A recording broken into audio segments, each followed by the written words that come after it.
नमस्कार जय जगन्नाथ। चलतु जाना एजुकेशन खबर देखु पुणी board of secondary education Odisha तरफ नोटिफिकेशन बाहरी जहाँकि प्रेस रिलीज होता आपणकर 22 तारिख होती चिठी नोटिस देखु आपणकर ओटीटी 2026 पुणी आपणकर घुंची जाइए जहाँ आपणकर 28/6/2026 होबार थिला पुणी ताहा 5/7/2026 को यह घुंची जाइए।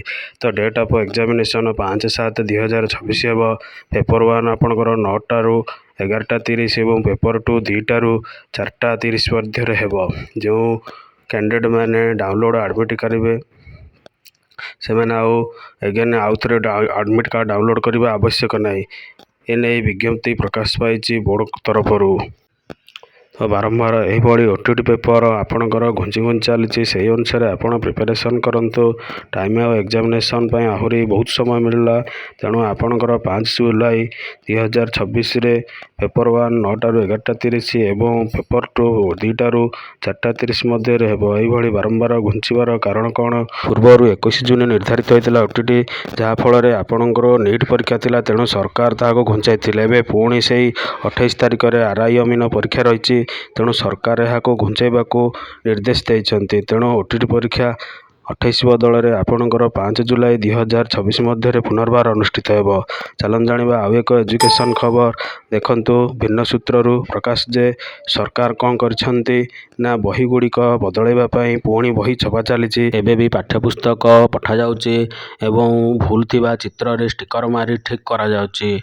एही देखु सरकार निष्पत्ति देखु प्रथम रु अष्टम पाठ्यपुस्तक मालमाल त्रुटि 2 मास है ए संपर्क में जानी चुप रही गणशिक्षा विभागीय मंत्री माने सामान्य भूल कही यहाँ एड़े दौले किंतु त्रुटिपूर्ण बही छपा हवा किंतु बंद हो पारिनी। एबे विभाग पक्षर बही चित्र भूल थिबा स्थान रे स्टिकर मारी एवं योजना करिछि एवं सबु स्कूल को पठेवाई योजना करुच्ची। पिला माने भूल चित्र स्थान रे स्टिकर लगाई पढ़िबे। विद्यालय गणशिक्षा विभाग भूल ठीक छकी सुन खेल एवं पिला काल होगाकू जाउची।